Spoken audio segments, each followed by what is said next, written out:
নমস্কার, castle of স্টোরিজে সকল শ্রোতা বন্ধুদের স্বাগত জানাই। আমাদের আজকের নিবেদন বিভূতিভূষণ বন্দ্যোপাধ্যায় রচিত পৈতৃক ভিটা। শুনতে থাকুন আমাদের আজকের গল্প।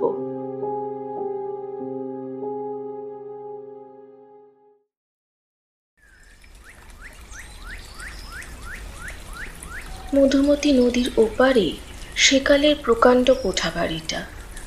রাধামোহন নদীর দিকের বারান্দায় বসে একটা বই হাতে নিয়ে পড়বার চেষ্টা করল বটে, কিন্তু বইয়ে মন বসাতে পারল না।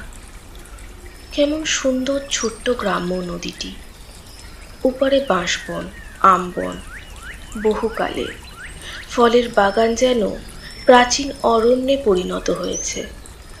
একা এত বড় বাড়িতে থাকতে বেশ লাগে, খুব নির্জন। পড়াশোনা করবার পক্ষে কিংবা লেখাটেখার পক্ষে বেশ জায়গাটি। তাদেরই পৈতৃক বসত বাড়ি বটে, তবে কতকাল ধরে তাদের এখানে কেউ আসেনি, কেউ বাস করে না। রাধামোহনের বাবা শ্যামকান্ত চক্রবর্তী তার বাল্য বয়সে এই গ্রাম ছেড়ে চলে যান মেদিনীপুরে তার মামার বাড়িতে। সেখানে থেকে লেখাপড়া শিখে মেদিনীপুরে ওকালতি করে বিস্তর টাকা অর্জন করেন এবং সেখানে বড় বাড়িঘর তৈরি করেন। সব গ্রামে যে একেবারেই আসেননি তা নয়, তবে সে দু একবারের জন্য এসে বেশি দিন থাকেনও নি। এত বড় পসারওয়ালা উকিল থাকলে তার চলত না। গ্রামের বাড়িতে জ্ঞাতি ভাইরা এতদিন ছিল, তারা সম্প্রতি এখান থেকে উঠে গিয়ে অন্যত্র বাস করছে, কারণ গ্রামে বসে থাকলে আর সংসার চালাবার কোনো উপায় হয় না। যা কিছু জমি জমা আছে না দেখলে থাকে না। বাড়িটারও একটা ব্যবস্থা করতে হয়, নইলে বাড়িঘর সব নষ্ট হয়ে যাবে। রাধামোহন নিজে গত বছর ওকালতি পাশ করে পরলোকগত পিতৃদেবের পসারে বসেছেন। এবার দেশের চিঠি পেয়ে পুজোর ছুটিতে একাই গ্রামে এসেছে বাড়িঘর ও জায়গা জমির একটা বিলি ব্যবস্থা করতে। পাশের বাড়ির বৃদ্ধ ভৈরব বাড়ুজ্জে 2 দিন খুব দেখাশোনা করেছেন। তিনি জোর করে তার বাড়িতে রাধামোহনকে নিয়ে গিয়ে কয়দিন খাইয়েছেন, নইলে রাধামোহন নিজেই রেঁধে বেড়ে খাবে পৈতৃক ভিটেতে, এই ঠিক করেছিল। ভৈরব বাড়ুজ্জের বড় ছেলে কেষ্ট এসে বলল, দাদা চা খাবেন, চলুন। তুই বরং এখানে নিয়ে আয় কেষ্ট, সন্ধেবেলাটা নদীর ধারে বেশ লাগছে। আচ্ছা, সেই ভালো। গ্রামের সবাই অবশ্যই আত্মীয়তা করেছেন, ভালোবেসেছেন। বৃদ্ধ লোকেরা বলেছেন, আহা তুমি শ্যামাকান্তর ছেলে, কেন হাত পুড়িয়ে রেঁধে খেতে যাবে? হ্যাঁ, আমরা তো মরিনি এখনো, এসো আমাদের বাড়ি। রাধামোহন সকলের কাছেই কৃতজ্ঞ। কেষ্ট চা দিয়ে কিছুক্ষণ গল্প করে চলে গেল। তারপর রাধামোহন আবার একলা। অন্ধকার রাত্রি, মধুমতির জলে তারা ভরা আকাশের ছায়া পড়েছে। রাধামোহন বসে বসে ভাবছে, এই এত বড় বাড়িটা তার ঠাকুরদাদা কেন তৈরি করেছিলেন এখানে। সেকালের পুলিশের দারোগা ছিলেন তিনি, অনেক পয়সা রোজগার করেছেন বটে, কিন্তু বৈষয়িক বুদ্ধি ছিল না সেকালের লোকের। এই বন জঙ্গলে ভরা গ্রামে কেউ পয়সা খরচ করে বাড়ি করে? কি কাজে আসছে এখন?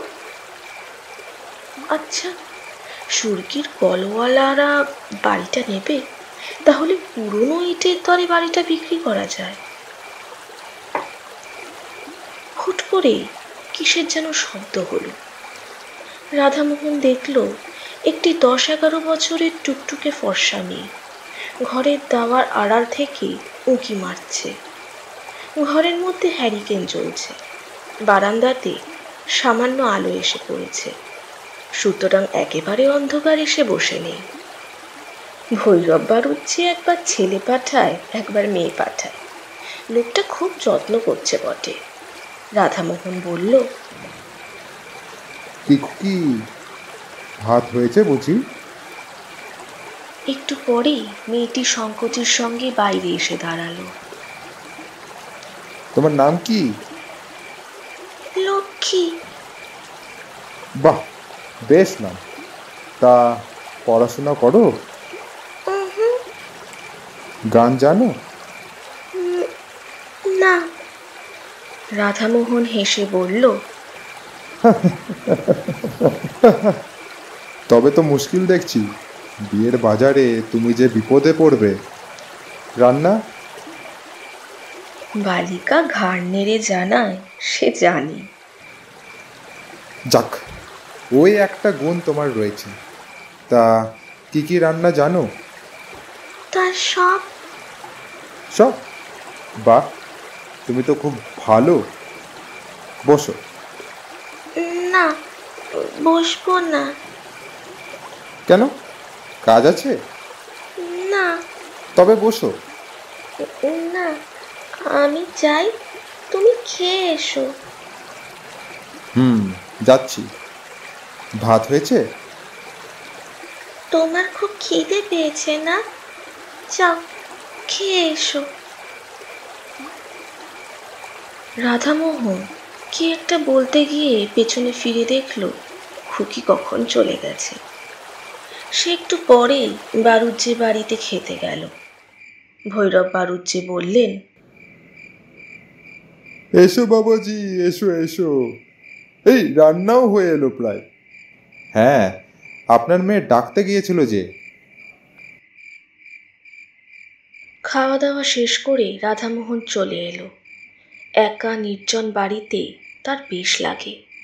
তার পিতৃপুরুষেরা যেন অদৃশ্য চরণে এখানে বিচরণ করেন। এই বাড়িতে তার পিতামহ বাল্যকালে খেলে বেরিয়েছেন।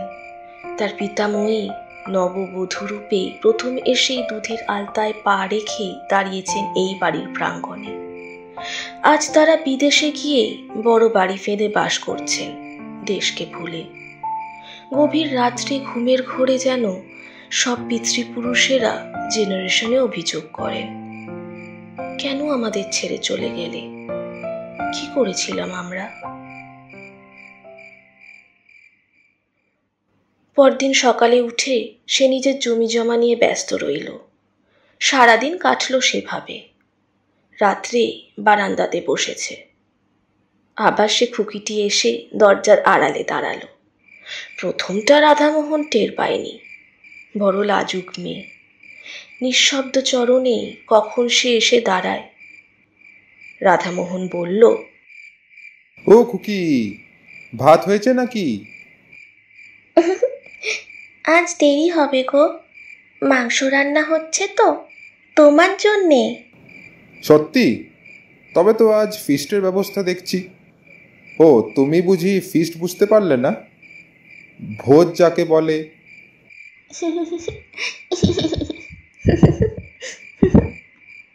খুকিটি হেসে চুপ করে রইল। বেশ মেয়েটি, বেশি কথা বলে না, শান্ত সলজ্জ ব্যবহার। রাধামোহন বলল, তোমার মামা বাড়ি কোথায় খুকি? ভুলে গিয়েছি গো। সে কি, ভুলে গেছি কিরকম? সেখানে যাও না? খুকি ঘাড় নেড়ে বলল, না। রাধামোহনের হাসি পেল খুকির কথায়। বেশ নিঃসংকোচ ভাব ওর। খুকি আবার বলল, তুমি একা এসেছো কেন? রাধামোহন হাসতে হাসতে বলল, কেন বলো তো? বৌঝিদের নিয়ে এসো, এত বড় বাড়ি পড়ে আছে, আমোদ করুক। তোমার তাই ইচ্ছে? খুব, আমি তো তাই চাই। কেন? কতকাল এ বাড়ি এমনই পড়ে আছে, কেউ পিটিন দেয় না। এ কথাটা ওর মুখ থেকে শুনেই রাধামোহনের আশ্চর্য লাগলো। এতটুকু মেয়ের মুখে এমন কথা, পাখা গিন্নির মতো। ও কৌতুকের সঙ্গে বলল, আহারে, তোমার তাতে খারাপ লাগে? বাহ, লাগবে না, তোমরা সবাই এসো, বাড়িতে শাক পাচুক, সন্ধ্যের পিদিম দেওয়া হোক। কথা শেষ করেই সে ব্যস্তভাবে বলল, তোমার বুঝি খুব খিদে পেয়েছে না? বহু রাত হয়ে গেল। না না, এমন আর কি বেশি রাত হয়েছে। তোমার তো আবার সকালে খাওয়া অভ্যেস। বাবা, তুমি কি করে জানলে? অস্ফুট হাসির সুর মাত্র শোনা গেল, কোনো উত্তর এলো না। একটু পরেই মাথা দুলিয়ে দুলিয়ে খুকি বলল, ভালো লাগে, বড্ড ভালো লাগে। রাধামোহন ওর দিকে চেয়ে বলল, কি ভালো লাগে? এই যে তুমি আজ এসেছ, কেউ তো কখনো আসেই নাই বাড়িতে। তুমি যাও, হ্যাঁ যাও, মাংস রান্না হয়ে গেছে, যাও তুমি। হয়ে গেছে? তুমি কি করে জানলে? আমি জানি যে। যাও, যাও না তুমি, যাও। বেশ, দাঁড়াও দাঁড়াও, আমি মুখটা ধুয়ে আসি, তারপর একসঙ্গে খাবো, কেমন? মুখ ধুয়ে এসে কিন্তু রাধামোহন খুকিকে আর দেখতে পেল না। চঞ্চল মন ছেলে মানুষের, আগেই চলে গিয়েছে। বেশ খুকিটি, কেমন পাকা পাকা কথা বলে, হাসতে হাসতে প্রাণ যায়। ভৈরব বাড়ুচ্চি ওকে দেখে বলল, এসো এসো বাবাজি, এই তো তোমাকেই ডাকতে পাঠাচ্ছিলুম গো। আজ একটু বেশি রাত হয়ে গেল, একটু মাংস নেওয়া হলো আজ। বলি, রোজ রোজ ডাল ভাত ওরা খেতে পারে? পারে না। আমার বাড়িও দুদিন খাচ্ছে, সে আমার ভাগ্য গো, নইলে ওদের অভাব কি বলতো? রাধামোহন সলজ্জভাবে বলল, ছি ছি, না না, সে কি কথা, যা জুটবে তাই খাবো। আমাকে পর ভাবেন নাকি কাকা? আমি তো বাড়ির ছেলে। পরদিনও আবার খুকি সন্ধ্যের সময় এসে হাজির। এসো খুকি এসো, তোমার কথাই ভাবছিলাম। খুকি ছেলে মানুষই ভাবে ঘাড় দুলিয়ে দুলিয়ে বলল, কেন আমি জানি। তুমি জানো? জানি তো, কিন্তু বলবোই না। রাধামোহন আজ খানিকটা সন্দেশ আনিয়ে রেখেছে খুকিকে দেবে বলে, তবে সে আনিয়েছিল হরিনন্দীর চাকর অমূল্যকে দিয়ে, ইসলামকাঠি বাজার থেকে। ইসলামকাঠির সন্দেশ এই অঞ্চলে বিখ্যাত। অমূল্য দেখা যাচ্ছে গল্প করে বেরিয়েছে। রাধামোহন মনে মনে বিরক্ত হয়ে উঠল অমূল্যর ওপর। খুকিকে হঠাৎ খুশি করে দেবে সন্দেশ হাতে দিয়ে ভেবেছিল, সেটা আর হলো কই। তবুও রাধামোহন বলল, না, তুমি জানো না, বলো তো কি? খুকি মৃদু মৃদু হেসে বলল, জানি গো, আমি জানি। ওর হাসির মধ্যে এমন একটা বিজ্ঞতা আছে যে রাধামোহন আর কোনো প্রশ্ন করল না এ নিয়ে। ও জানে ওই মৃদু হাসির মধ্যে দিয়ে সে কথা বোঝা গেল। অমূল্যটা আচ্ছা তো, পাড়াগাঁয়ের লোকের পেটে কোনো কথা থাকে না। খুকি আবদারের সুরে বলল, কই দাও, আমাকে সন্দেশটা দাও। রাধামোহন ব্যস্ত হয়ে ওকে সন্দেশ দিতে গেল, কিন্তু ওকে আর সেখানে দেখা গেল না। চঞ্চলা বালিকা, কখন হঠাৎ চলে গেছে। আহারের সময় ভৈরব বাড়ুজ্যের বাড়িতে ও সন্দেশটা নিয়ে গেল, বলল, খুকি বড় লাজুক, তখন চলে এলো। ওকে একটু এই খুকি তোমার বাড়ি গিয়েছিল বুঝি? রোজই যায়, গল্প সল্প করে। তাই নাকি? পরদিন সন্ধ্যায় খুকি আবার নির্দিষ্ট স্থানটিতে এসে দাঁড়ালো বারান্দাতে। রাধামোহন বলল, কাল তুমি অমন করে চলে গেলে কেন? আমি ভারী রাগ করেছিলাম কিন্তু।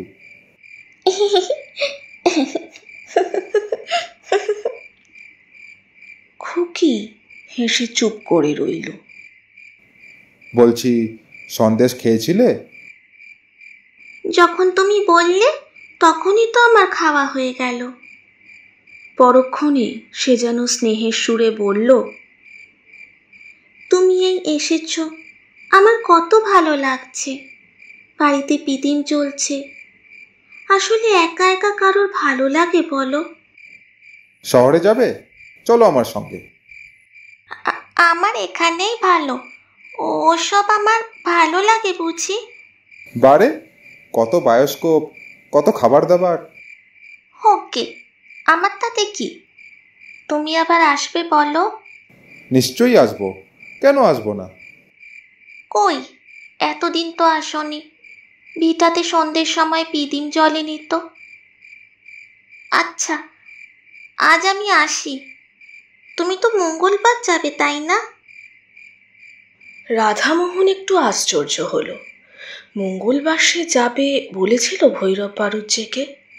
ভৈরব বাড়ুজ্যে কাল আবার বাড়িতেও গল্প করেছে। তারপর দুদিন রাধামোহন বৈষয়িক কাজে অন্য গ্রামে গিয়ে রইল। সোমবার অনেক রাত্রে নৌকা যোগে স্বগ্রামে ফিরল বটে, কিন্তু ভৈরব বাড়ুজ্যের বাড়ির এত রাত্রে আর কারোর সঙ্গে দেখা হলো না। ঘরে চিড়ে ছিল, তাই খেয়ে রাত কাটালো। পরদিন সে যাওয়ার জন্য তৈরি হচ্ছে। ভৈরব বাড়ুজ্যে এমন সময় এসে বললে, বাবাজি কাল কত রাত্রিরে এলে, তা খেলে কোথায়? দেখো তো, আমাকে ডাকা তোমার উচিত ছিল কি না? তুমি তো ঘরের ছেলে, এত লজ্জা কেন করো বলো তো? আপনার খুকিটিকে একবার ডেকে দিন না। বেশ বেশ, এক্ষুনি ডাকছি, দাঁড়াও। একটু পরে একটি কালো মতো 8 বছরের মেয়ের হাত ধরে ভৈরব বাড়ুজ্যে সেখানে নিয়ে এলেন।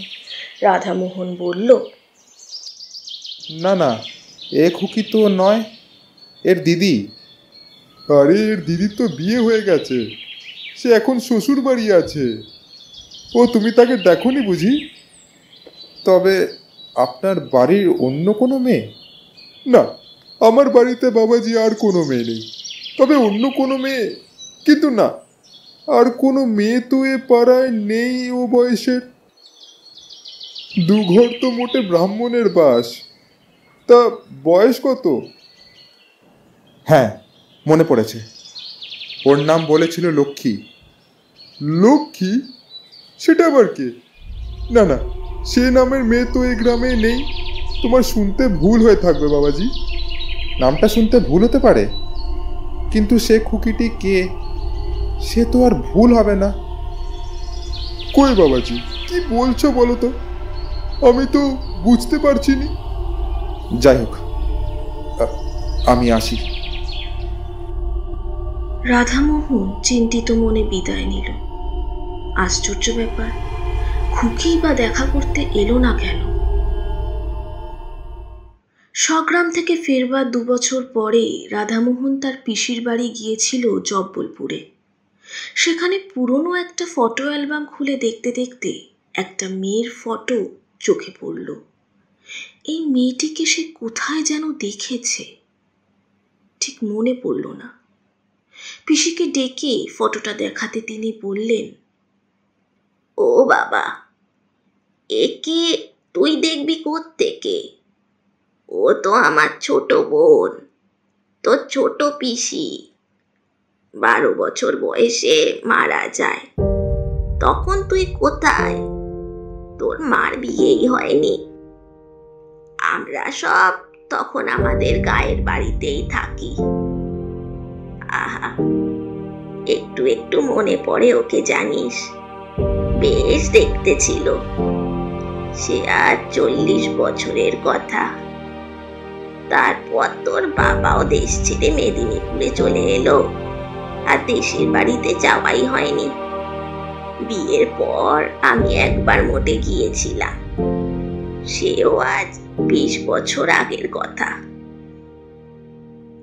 রাধামোহন অবাক হয়ে চেয়ে রইল, অ্যালবামখানা হাতে করে। হঠাৎ মনে পড়তে বলল, ছোট পিসিমার নাম কি ছিল? লক্ষ্মী।